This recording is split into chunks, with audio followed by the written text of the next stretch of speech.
If you've been living a sustainable or zero waste lifestyle for as long as I have, then you've probably accumulated quite a few things. In today's video, we're going to go through these and see what my real thoughts are on them after 5+ years of trying to live sustainably. Have they stood the test of time? We'll find out. Just a quick thank you to Squarespace for always supporting my content, but we'll talk more about them a little later on. Hey friends, and welcome back to my channel. Today I wanted to do a bit more of a casual video and just talk through some of the things that I've bought over the years that I kind of regret, really love, not quite sure why. They're marketed as zero waste and things like that. So if you're new here, my name is Imi and I talk about all things sustainable, slow living, intentional living, just kind of every day trying to be better at being sustainable. So if you're new, please give this video a thumbs up and subscribe so that you never miss another video. So without further ado, let's talk about some things that I love and hate and don't mind. Okay, let's start in the bathroom. Okay, so I wanted to start with the razor because this is one of the things I have literally had for the longest time, and I think I bought this back maybe 4, 5, 6, maybe even 6 years ago. So because this is one of the longest standing things, I wanted to talk about it, especially because more recently companies like Leaf, for example, based in the US, have come out with ones that are specifically designed for people who shave their legs and armpits, so it has more of a kind of, and this is more of a kind of like facial type thing. I've never had many problems with this. The only thing I would say is it doesn't feel particularly safe to me. It also, whenever I change it, I'm always a bit worried I'm going to accidentally cut my fingers, and I have sometimes nicked myself like on my knees and areas like that, but I have used this for most parts of my body and have never had a real issue as long as I'm just being careful. And also it has held up so well. I'm actually really surprised it didn't rust. I've only ever used maybe a handful of blades. I haven't used that many at all and they haven't gone blunt on me. So all in all, I would still give this like an 8 out of 10 getting a razor because I use it every week. Well, perhaps not so much at the moment, but I do definitely used to use this very often. I've never had to change it. I've never had any real problems with it. Yes, I would prefer a different shape, but I've committed to this one. I'm not going to replace it because I don't think that there's any need. This was also £28, and a lot of razors nowadays are 3 times that price, which I just think is not accessible to most people, kind of outrageously expensive, and this one is absolutely fine. You can even get reusable razors for like a tenner from Sainsbury's or any of your supermarkets. You don't necessarily have to go to a zero waste shop. I think this was actually a German brand that I found in the zero waste shop that was near me, and it was my friend's shop, so I wanted to support her. But yeah, all in all, 100% loved getting a reusable razor. I don't think there's a perfect one out there. I think it just very much depends on what you want and what you like. This is not the most ideal shape for someone who's not just, well, I'm not shaving my face at all, but for someone who's shaving their other parts of their body, for example. However, still love it. Next, we'll talk about reusable bottles and coffee cups. Okay, so I have 2 bottles. Both of these are double walled. Now, what I would say about single walled ones, which is some that I used to have before, I don't like them because if you put really cold water in them, they used to kind of sweat, which was very inconvenient because you'd get your hands wet, or if you put it in your bag, you'll get your bag wet. And then if you put something hot in it, then it would just literally burn your hands. So I personally am not a fan of single walled bottles.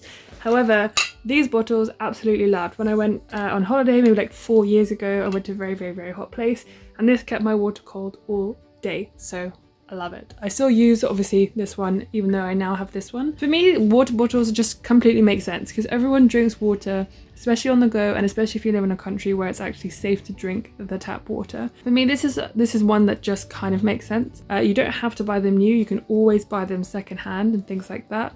This is never going to be one that I regret. So I wish I'd done a little bit more research when it comes to bottles, but okay, when it comes to coffee cups, I have had an absolute mare. This is the one that I have now, but if you follow me for a long time, you know that I got into the whole keep cup hype, and I had a keep cup. I actually had 2 keep cups. I lost one and I also smashed one. That's the kind of downside to having ones that's glass, and that's why I went for this one next, because it's like stainless steel, so if I drop it, that's absolutely fine. The only thing I didn't think about is the lid bit. It does leak a bit. I can't put this in my bag To be fair, I only ever make coffee to kind of carry in my hand like this and drink on the go. But then if there's like drips or anything in there, they might come out in your bag. But also if you're someone who needs to carry it, not ideal. And so actually, the ones that are less cool, but like actually just practical and useful, are the ones that tend to be the ones that will last longer. Obviously, I'm going to use this because I have it and I do actually like it. It's just not the most practical and convenient as, you know, other ones that you could get. I just want to take a small break to say thank you so much to Squarespace for sponsoring today's video. Squarespace gives people a powerful and beautiful online platform from which to create your website. You can connect with your audience and generate revenue through gated members-only content, manage your members and send email communications, and leverage audience insights. I love creating a community over on Squarespace because I can use their fully integrated commenting system that supports threaded comments, replies, and likes. So if you're interested, head to squarespace.com for a free trial, and when you're ready to launch, go to squarespace.com/sustainablyvegan to save 10% off your first purchase of a website or domain. Okay, what's the next one? Okay, so I just had a shower, so I thought it would be appropriate to talk to you about deodorant because I've used 3 different kinds of deodorants. For example, I use one that you can buy that's refillable. I also used to use a crystal one, which we'll talk about. And then I also used to make my own deodorant. And the one that I predominantly use now is this one. And there are several reasons as to why. Okay, so the first reason as to why I stopped, for example, making my own is because there are so many things when it comes to zero waste living that you have to spend more time doing. And I just decided if this was an easy swap, I'm going to make it because it makes my life so much easier. Now, when it comes to the crystal, I think something like this could work if you don't live in a hot country or if you're not a sweaty person or in the winter. But for me, I just can't tell if this actually worked or not. So to be honest, I'm not the biggest fan of this. I have it because I don't know what to do with it. I'm not a crystal kind of person, so it just kind of becomes decoration. But yeah, this for me probably wasn't the best move, and I don't recommend the crystal whatsoever. I still liked my DIY recipe, but also as I get older, I just kind of think like, do I want to be messing around with formulations that I personally don't know much about? So I thought just, you know, going with a company that are actually professionals in this area just kind of makes sense. So yeah, that's why I use this refillable deodorant now, and yeah, I'm a big fan. Okay, the next thing I want to talk to you about, which honestly changed my life, and that is reusable menstrual products. So what I use is the menstrual cup, but also, one second, I use menstrual underwear. Don't worry, it's clean. Get your head out of the gutter, guys. Okay, so over the years, I've tried many different ones. And yes, I have promoted different ones, but I've only promoted 3 companies that I still use all of them today. So I have the Thinx underwear that I use. I still have my Waka pair that I got 2019, maybe 2018, and Modi Body as well. And the reason why I have 3 different types is because, well, they're all different in different ways, but most importantly is they're all based in different parts of the world. For example, if you're based in North America, I would suggest getting Thinx.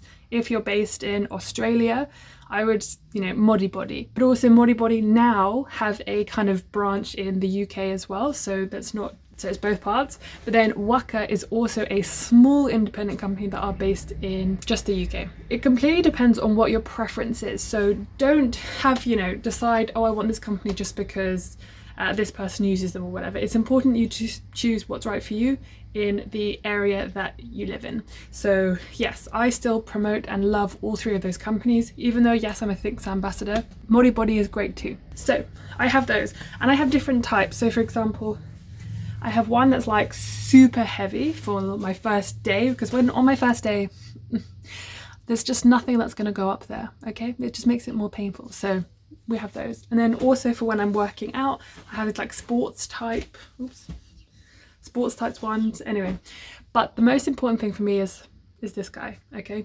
I mean, I've tried quite a few different cups, and it's so important you find the right one for you. But also, if it doesn't work for you, don't feel bad about it, because periods are hard enough, okay? And I don't want you to feel like just because you can't use a period cup means that you can't be a sustainable period haver, okay?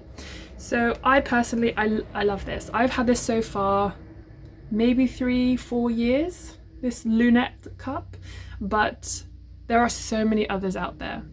I only got this one because it's based in Europe. I did try the Moon cup before, which is Brighton based, I think, but it just didn't get on with me because the material is very stiff. However, this one is very soft. The stem is the right length for me, but if it's not for you, on whichever one that you do get, you can chop it off to make it shorter.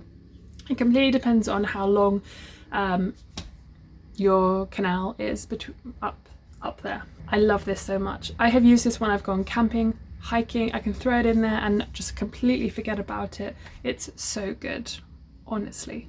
Shall we move on?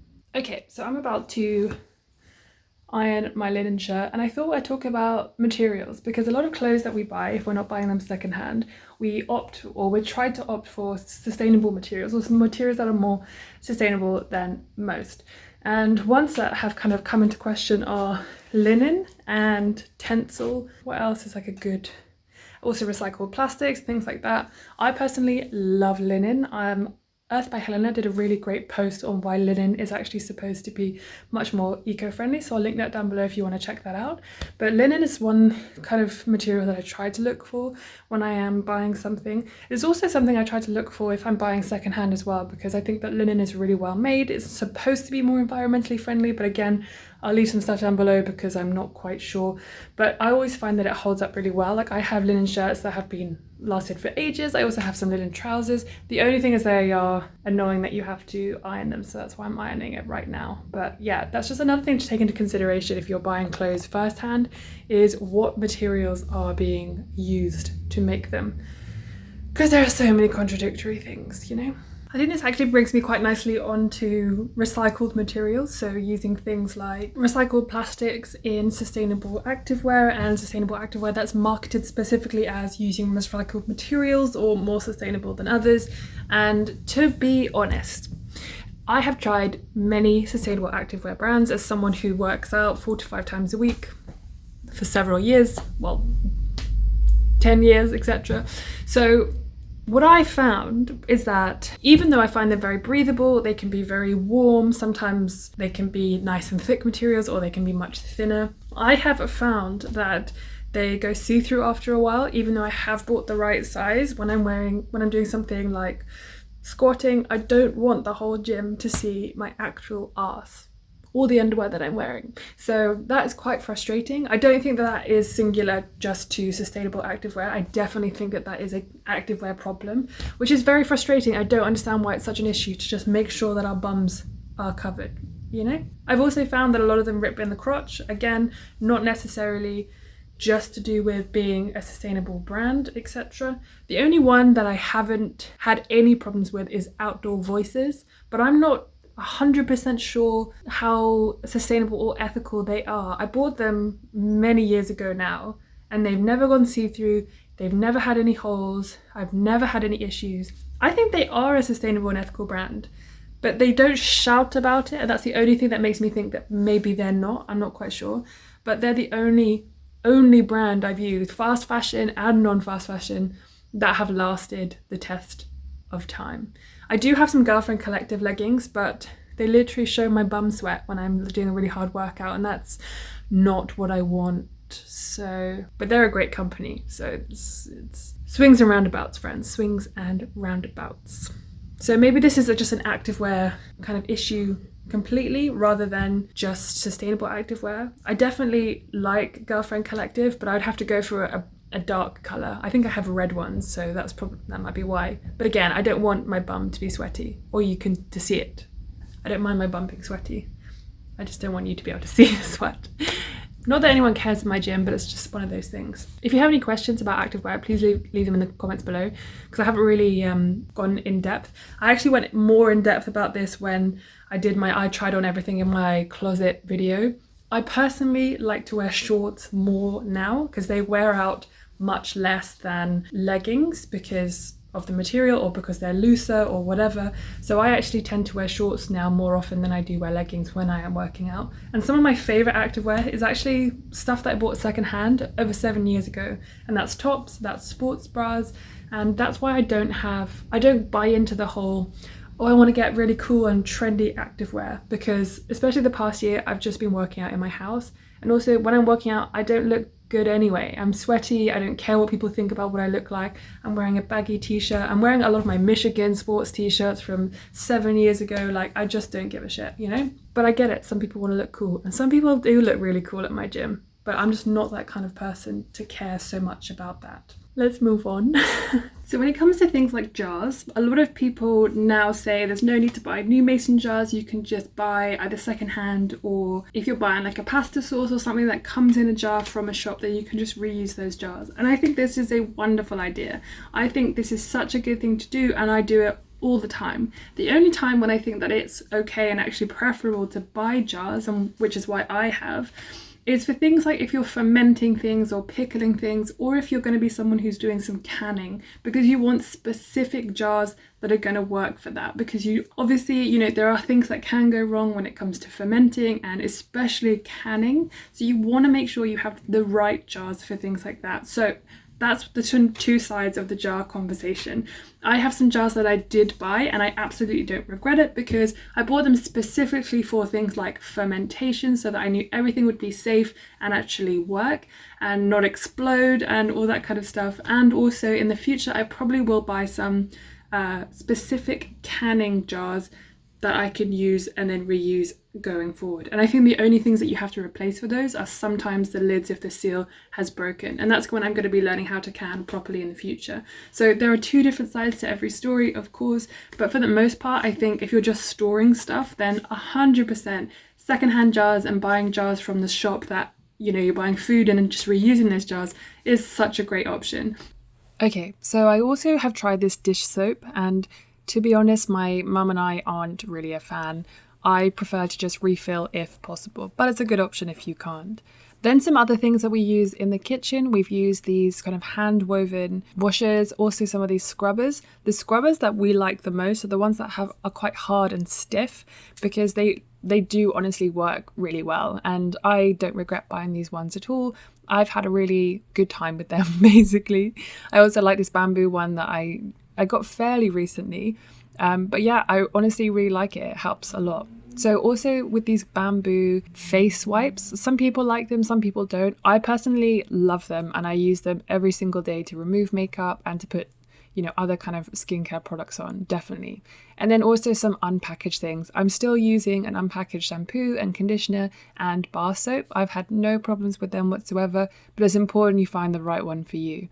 And lastly, some toothbrushes. To be honest, I only like these when I go camping and things like that, but I'm particularly weird about my teeth, so yeah, I don't love these.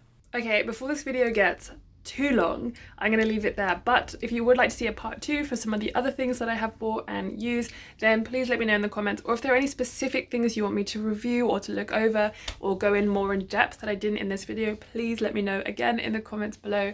And also, if you liked it, give it a thumbs up. Really helps to support my channel, and consider subscribing. But yeah, I want to make videos that you guys really want to see, so let me know in the comments anything that you particularly want. So thanks so much for watching. I'll see you guys soon. Bye.